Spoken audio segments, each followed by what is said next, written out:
Hey everybody, welcome back to Passive Money. You know who it is. I'm Kirby. That's Alex. I didn't mess it up this time. Welcome back. Don't forget to hit the like and subscribe button if you like the channel. Help that YouTube algorithm out.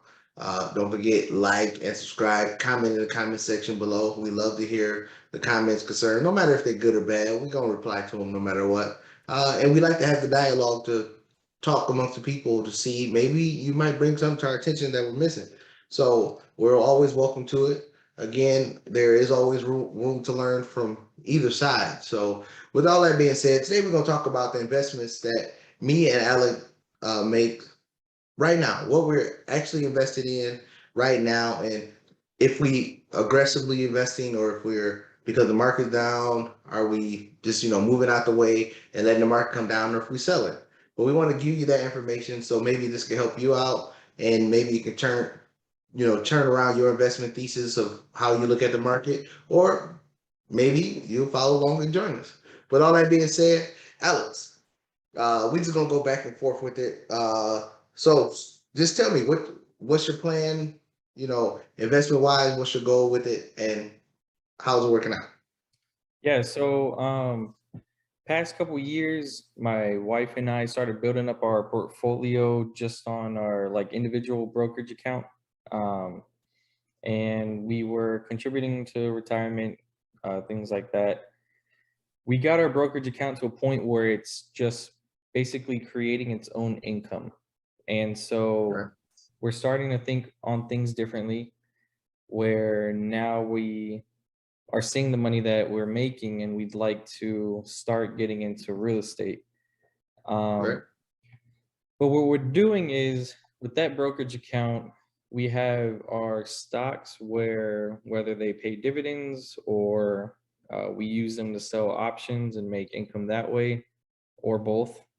And then we're also investing into a mutual fund that will be used for basically like a real estate fund to cash out when we find a property to buy or get into. So um you don't have that mutual fund that you have. It's not in the retirement account, right? no, it's in the same individual brokerage account. Now Okay. that mutual fund, we do have that same mutual fund in our Roth IRAs as well. um so we do have that same fund there. We are contributing to Roth IRAs, um, maxing those out. Well, my wife is at the point where she's maxing out her 401k. Um, and then I'm gradually getting to that point where I'm trying to basically reach the max that I can do. And right now I'm at about half of what that max would be considered. So for those that don't know, the max is $20,500 as of 2022. Um, and that is what you can contribute on an annual basis to your 401k. So I'm at about half of that on my account. My wife is maxing out hers, and then we're just taking advantage of that with the retirement accounts, where the benefits with tax benefits with 401k and long-term benefits in both 401k Roth IRA. We have our brokerage account, the individual brokerage account, creating cash flow, and that's just getting reinvested. We're not touching any of the profits from that. That gets reinvested back into the account to produce more income, and then extra income we're putting into, like, earned income, I should say. Any earned income that we're putting into the account is going into the mutual fund that can be reinvested into real estate in the near future. That's a good point that you brought up about match and max, because a lot of people, when I say put the max in, everybody just think, oh, you put the max in that the company matches, and I always got to say stop. No, I mean the max that you could put in a 401k. So Stop. the company will match 5-6% of what you put in, but you're putting more in because you are more focused on your financial future. So with that, you're not just putting the max in. So people don't just say, well, I don't have the money. So explain to the people why you have not reached the max yet on your end of it. Your wife has, but you haven't. So Right. What's So the dynamics behind that? so my wife and I, when we got married, we decided we want to live off of one income. And we Right. decided basically her income we can use for just like all out investing. And then my income we can live off of it. And so, our lifestyle hasn't really changed much. And so my income has gone up with, the company that I work at, but what I'm actually receiving in my bank is the same for about the past 3 years now because every raise that I'm getting, it's just going into my 401k contribution. And my goal is to, you know, take advantage and really I enjoy the tax benefit that comes with it, as well as knowing that there's a huge long-term benefit with, the 401k. So, to be able to take advantage of that and, you know, get the tax deduction by investing in the 401k. Every year that I get a pay raise, putting more and more up until I reach that max is just to me just a benefit because I'm making more income, but I don't have to pay taxes on that because I'm paying myself, which will yield a bigger return in the future. And we're basically just gonna stay like that up until um, you know I am at the point of maxing my 401k, and then from there, the additional income that I'll see, uh, that'll be like my first actual pay raise that I'll see because now I'm maxed out. But once I get to that point, then I mean, we'll start investing elsewhere. But it's just keeping your lifestyle way below what you're actually making. I mean, we're probably living on maybe 30 grand a year. That might be kind of far fetched, but we're probably living on that and making a lot more than that. But probably double or triple what we're living on is being invested. So, and that's just a priority that we've made for ourselves. Yeah, and the point I wanted to point out was, like you said, your wife's putting in the max and you haven't got there yet. So if you're single or married, however, and the concept of living on one income and investing other is a great philosophy to go after. In my house, it's the same way, lived off one income for ages. Because we just wanted to build our net worth so we can go out and do what we need to do to make money elsewhere. Um, but the thing is you starting at a point and eventually you gradually get up to the max. It's not, oh, I make $40,000 a year. I gotta go hurry up and put the max into the 401k. No, you gradually get up there. Like you stated, every raise you get, you're already used to a certain lifestyle. So every raise that you get in the company, you don't sit there and say, "Oh, well, now I got more money. Let me go live up to the title. I'm in a Toyota, so let me go buy a Benz so I could look like I hold the title." You still get the same income because all that raise you get is going into the investments. It's nothing if you take a little bit out, but your family, correct me if I'm wrong, your family right now is not living on rice and beans or ramen noodle sandwiches or nothing like that. Y'all not struggling or nothing like that, or you look like you're homeless because you're putting all your money in investments, are Well, I love that food. So, I mean, maybe I'm looking like a but rice and beans all the way. But no, my wife, she likes to be fancy with salmon and, all her little goodies. But you? Yeah, right. but no, no, we're good. I mean, no, and it's not like you don't have to, it's not killing yourself, right? It's like, I mean, and I love when, like, I'll bring up like Dave Ramsey, for instance. Like, he talks about this a lot with the middle class Americans in the 70s and the 80s. Like, they were actually middle class. Like, the average home being 1,100 square feet, 3 beds, 1 bath. They drove a normal car.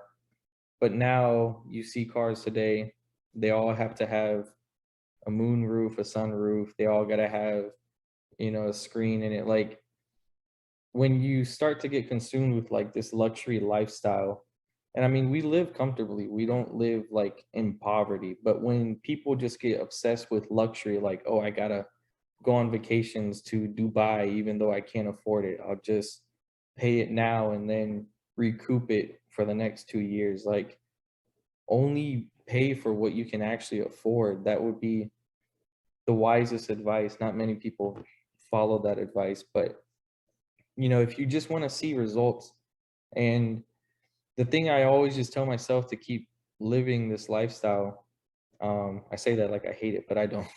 But the thing I remind myself every day is, buying my freedom is more important than any material thing. 20, 30, 40 years from now, I can be in the position where, you know, I don't have to report to anybody. I don't have to listen to anybody. Um, I mean, that might even come sooner than later because I'm seeing more and more results with the amount of work that my wife and I are putting into this. But it's buying your freedom. It's not buying material things that really do nothing for you other than give you, an emotional high in the moment. So Yeah, and the same goes in my house. As far as investing, this is exactly what I do. Roth IRA, max it out every year. It's like the first bill in my budget. Investing Roth IRA, max it out. 6,000 for me, 6,000 for my spouse. That's how it goes every year. It's like clockwork. You max out that. Of course, I'm indexing it to the S&P 500 or the Nasdaq. uh, I believe I'm in the Nasdaq right now, and then my wife's in the Nasdaq, and yeah, she's in the Nasdaq also. So because we still think we're young, so we super aggressive with it.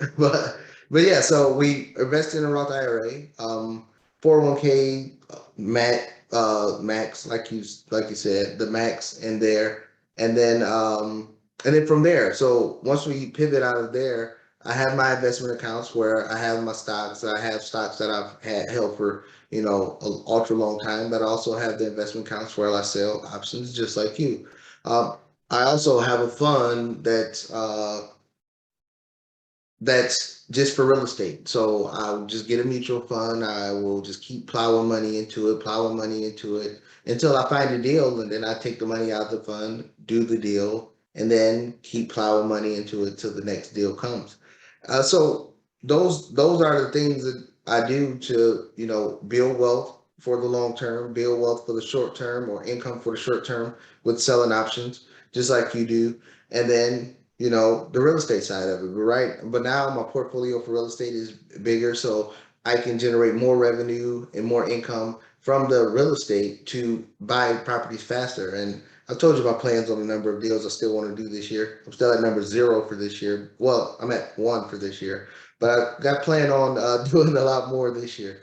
Uh, but yeah, those are just the steps that we take, and we take again in our budget. Most people, they have the house payments, car payments, lights, gas, phone, water, credit card bills, daycare, all that. And ours started off like that when we first got into invest. I mean, first when we first got together and before we started investing. But then when we saw how powerful investing was and how much it would change our lives, all the extra money that we ever made over what was just our standard of living, we've always invested it. And till this day, our our income has risen dramatically, but how much money we're still paying towards those bills is very minimal. In my house, we hijack the thermostat so it won't go below 75 degrees and stuff like that. And we still do little things like that just to keep the cost lower, because we want to use our money to do other things like invest instead of paying for stuff that we really don't need. We still have 2 cars. We don't drive hardly ever, not because we just don't like driving. It's not like we're being super cheap. We just don't like driving, but we use our money for other things, food and investing. That's the only thing we care about in this house is food and investing. Food is that's the biggest bill. That would be bigger than what is a bill that people have that's huge in their house?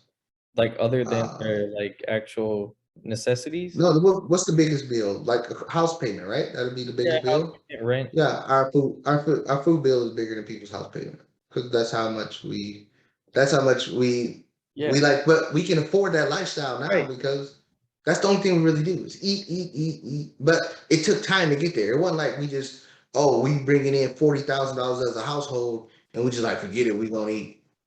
Right. No, we was, we clamped down and then we focused on making more money and then we was, living well, food prices wasn't as high as it was then. But we just kept that level of, survivability there. And then the more money we made, we just kept investing and kept investing. Then we start seeing returns on our investment. Then we can have more money. So we'll invest most of it and then put some more money towards the food budget.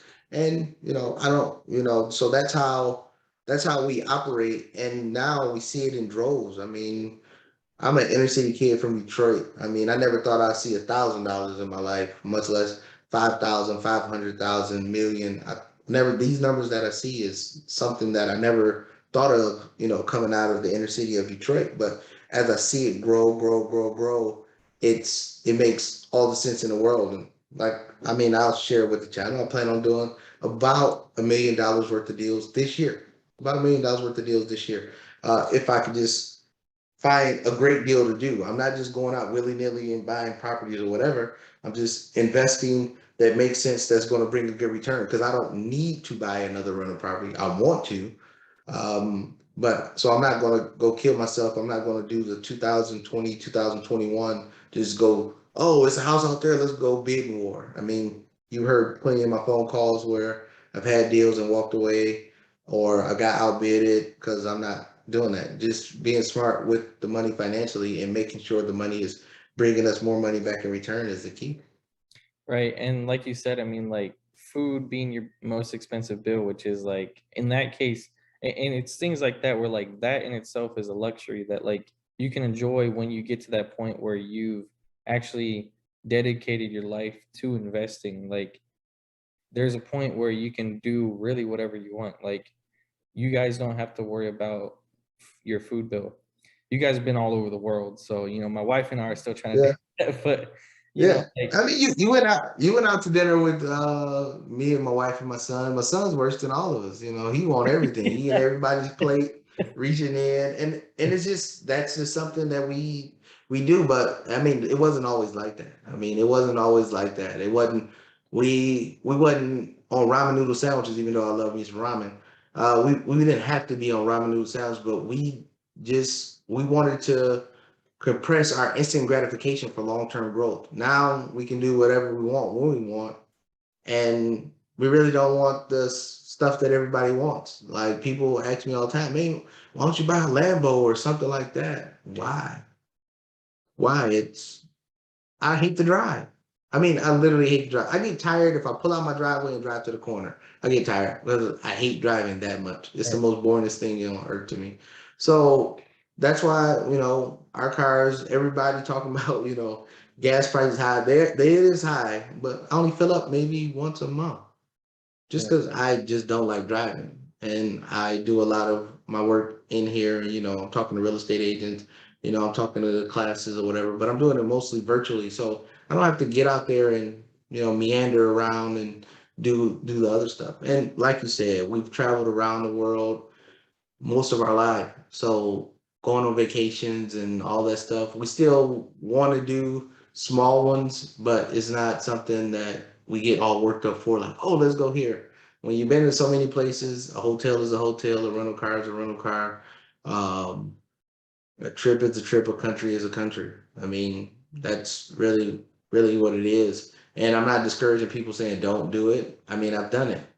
Yeah, if that's your goal to travel, then start saving and investing now so you can have that money to travel and it's not disrupting your future retirement in the future. So that's just my motto, and that's my viewpoint on investing. And keep investing hard, invest until it hurts every time.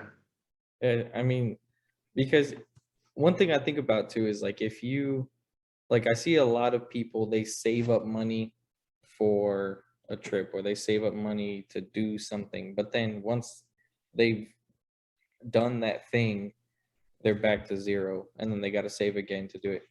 If you have investments that pay for your lifestyle, then it's a different scenario. You never have to work, put in so many hours to actually buy the thing you want. You've set up yourself to where, you know, your investments are paying you and you can live off of that money. I mean, Right. And one thing, that's a good point you brought up. And that's probably one thing that I forgot. Well, I did forget to mention it. But so let's say I want I don't even know what cars are out now. All right, Ford Lightning, you know I want one Yeah. of those. Oh, okay. Uh-huh. That's a Or Kia. let's go with the Ford Lightning or the real van. The real van, I forgot the name of that pickup truck. But let's go with the Ford Lightning. Ford Lightning costs between 45 and $60,000. I never, no matter what it is I want to buy, I never say, oh, I got $60,000 in the bank. I'm going to buy a car, or I'm going to buy a pair of shoes, or I'm going to buy a gold chain, or I'm going to do that. I don't do that. What I do is, okay, what can I invest in that's going to pay for this? So let's say let's just say we'll break it down in payments. So let's say I wanted that lightning, and let's say the lightning, the payments, the monthly payment is $800 a month, right? So let's just use real estate, for instance, or a dividend stock.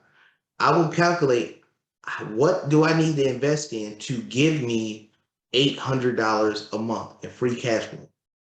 And then I will go invest in that thing to give me the $800 a month in cash flow to pay for a car or to pay for some shoes or no matter what it is. I will, because the reason why is once that investment pays off the car, it's going to keep paying me that same $800 a month over and over and over again after the car is already paid off. Right. It's going to keep paying me that money over and over and over again. But if I work, save, and then I go take the $60,000 or work to pay the $800 a month working, I got to go back to work to pay the next $800. Or if I have $60,000 and I take the money and I go put it on a car, now I got to work again to get that money, get the $60,000 back in the account. I want other people to use their time to pay for the stuff that I want instead of using my time to do it. And I believe that's the best way to invest. Or if you want to buy things and you like the luxury things, find something to invest in that is going to pay you for the things you want. So it can keep buying those things over and over and over again. And that's the best way to do it. And that's how I do it to win. But with all that being said, we just wanted to share our ideas of what we doing investment wise. So, like I said, hopefully giving you some insight and um, giving you some things to think about. Again, learning financial literacy, learning the markets, learning how to invest, and make sure you invest until it hurts. Invest until it hurts just mean that if you bring in home $3,000 a month and you put $2 in an investment and you call yourself investing, that's not. You should invest till it hurts. Like you're investing or you storing money away to do an investment where you're looking like, oh man, this thing sucks. But it's only gonna suck temporarily. But only thing it's doing is stopping you from going out for that instant gratification of something you're gonna buy that's gonna tear up tomorrow. You might have it for a month, and then when you get to retirement age, you're gonna forget you blown the money on there. But if you invested the money, you can still have that money paying you dividends in retirement age. So with all that, please hit the subscribe button, the like button, comment in the comment section below. Let me know some different investments alternatives that you're using that we can probably implement in our strategy. Y'all have a good day. See you on the next video. Thanks for tuning in to Passive Money. See you guys. Thank you.